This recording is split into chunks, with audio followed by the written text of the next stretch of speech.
Hey everybody, time for another game theory video. If you like the videos, like, sub, silly comment, share, support the channel if you can. I appreciate it. Thanks. Super chat, PayPal, Patreon, super comment the video, whatever.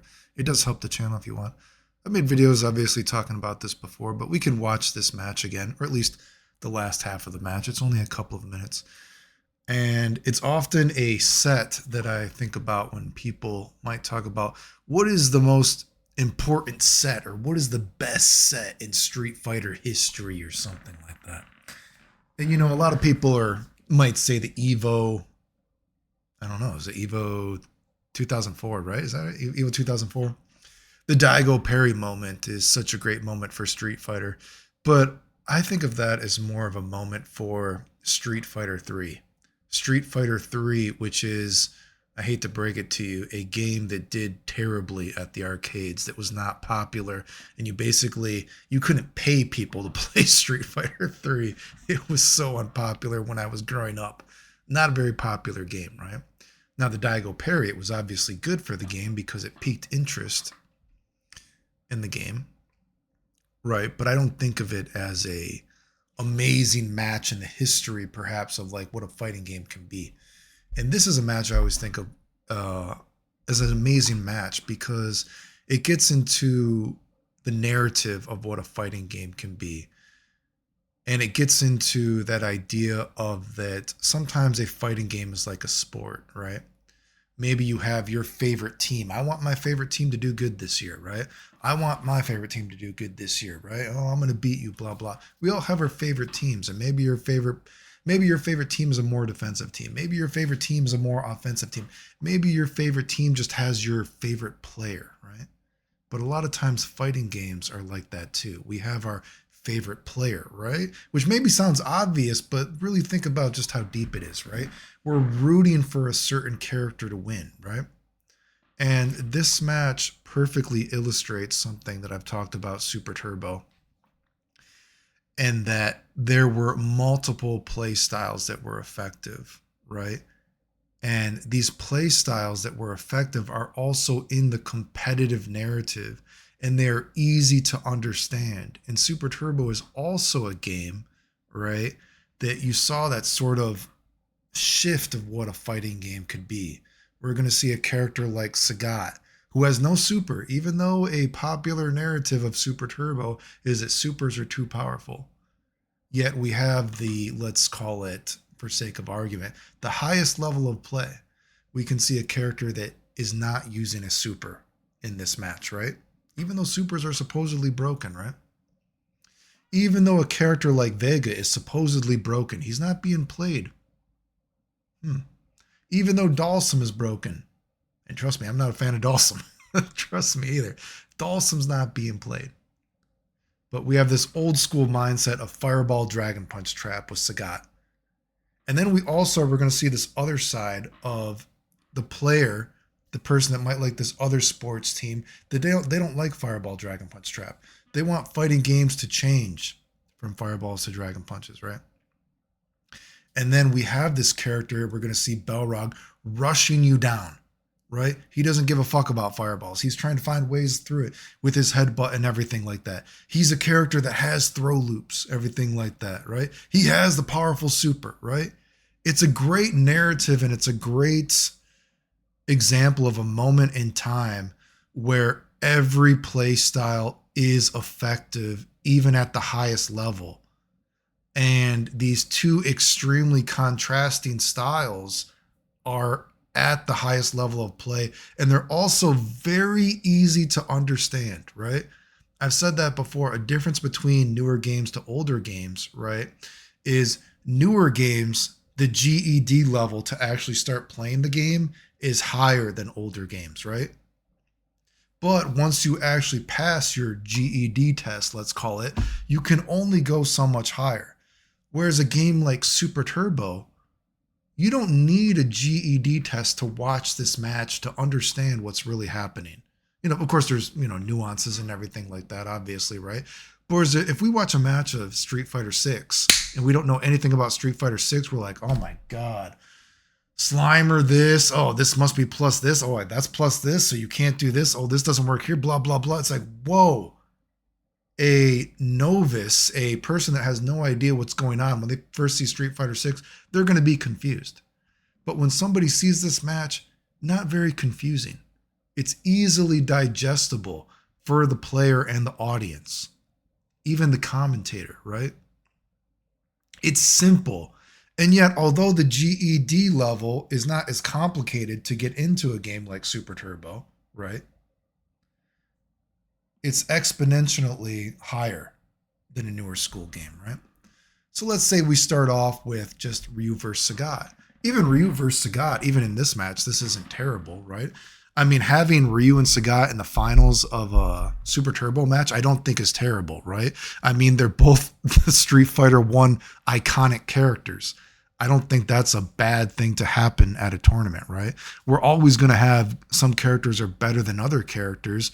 And certainly if the star of your game is one of the better characters, I don't think that's a terrible narrative for your game necessarily, right? But we see Daigo loses to Ryu, and he switches to Balrog. Throw loops, right? Look, he's just rushing him down.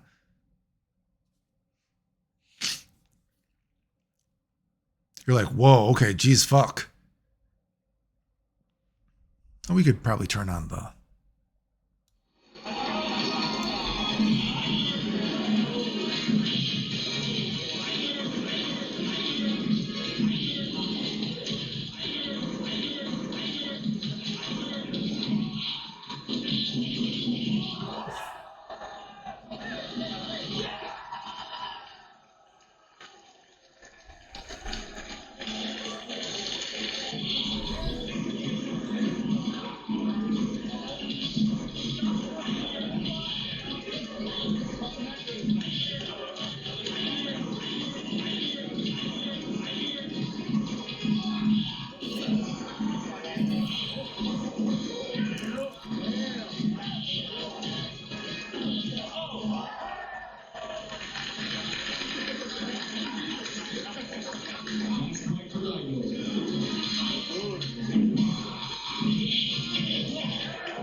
I mean, I'm not a Balrog player, but that's fun to watch. And that's something that I think is lost on a lot of players nowadays too, especially when we think about the situation we are in, quotation marks, we, as in people that perhaps enjoy fighting games. That's a problem that we have with fighting games nowadays, is that you see so many of these video games nowadays, fighting games, right? Not only are they made by frauds, right, who have no actual credentials for making these games. We've already showed how many of these people used to ask me for help in video games, took what I did. I mean, certainly not the smartest people. And we see things like games like 2XKO and 10 years of almost of development hell, despite being the greatest minds in the history of fighting games. We've seen things like the Guilty Gear Strive developers. They didn't even know what they put in the wall, talked about how amazing what it was. Year and a half into the game, they admitted they have no idea what the wall was going to be. That's a pretty big red flag. What was it? 2 years into the game before they decided that Kai shouldn't be punishable from doing a fireball from half screen away because the developer of the game said he didn't like fireballs? One of the problems of fighting games nowadays is that with this homogenization, and even in the own developers, what they talk about games, you have developers actually telling you that they don't like certain playstyles. How do you have a developer say that he doesn't like fireballs when it's a fighting game? You know, just like absolutely nonsense shit like that, right? Not everybody plays the same character. Not everybody wants to play the same character. What is fun for me is not necessarily fun for you, and vice versa. I shouldn't be deciding what is fun for you. I mean, look at those 2XKO interviews where they said, yeah, we don't know what's fun in the game. This is maybe fun. We don't know. Can you decide? Because we don't know what's fun for the game. Oh God, it's been 9 years now. We actually have no idea what we're doing. Remember that fucking interview where they said, oh yeah, so we thought maybe we could put in auto combos because we don't know what. How the fuck are you paying this motherfucker for 9 years? Are you fucking kidding me? You paid a goddamn motherfucker 9 fucking years to tell you in an interview that he doesn't know what the fuck is fun in a fighting game? Are you fucking kidding me?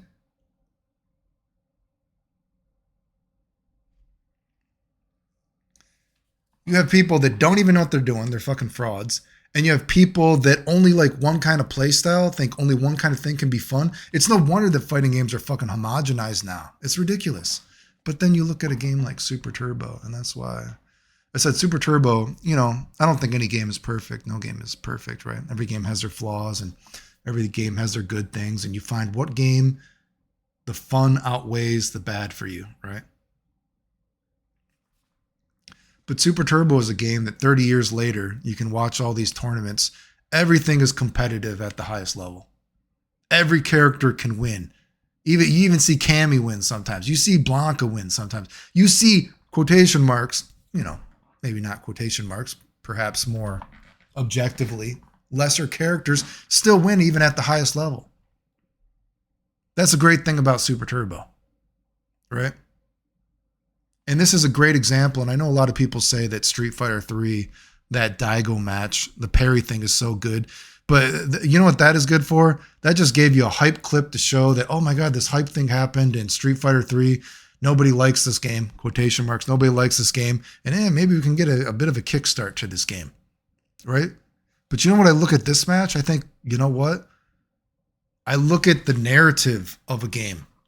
And I look at the story just that this match tells.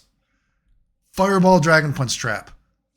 One side of Street Fighter, people like it. Another side doesn't like it. And you also see this narrative. Oh, Super Turbo sucks because Vega always wins. Vega's not in it. Oh, Dalsum always wins. Dalsum's not in it. Oh, Supers are always too good. Well, Balrog did admittedly win, but we see Sagat is a character that doesn't use Supers, right? We see two clashing ideologies of what a fighting game can be. We see the more archaic type being powerful at the highest level, and we see a more progressive type at the highest level all being played in one match. And it's easy to understand.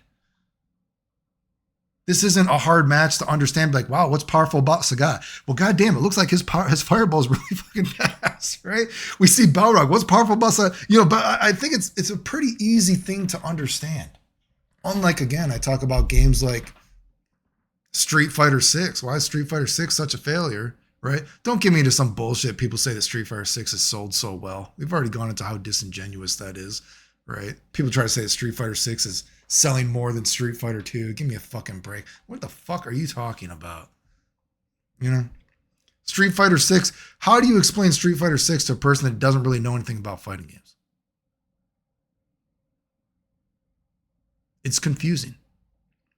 Super Turbo, not a very confusing game. Again, the GED level stuff that I've talked about before. Anyway, remember if you like the videos, like, sub, silly comment, share, support the channel if you can. I appreciate it. Thanks. The end.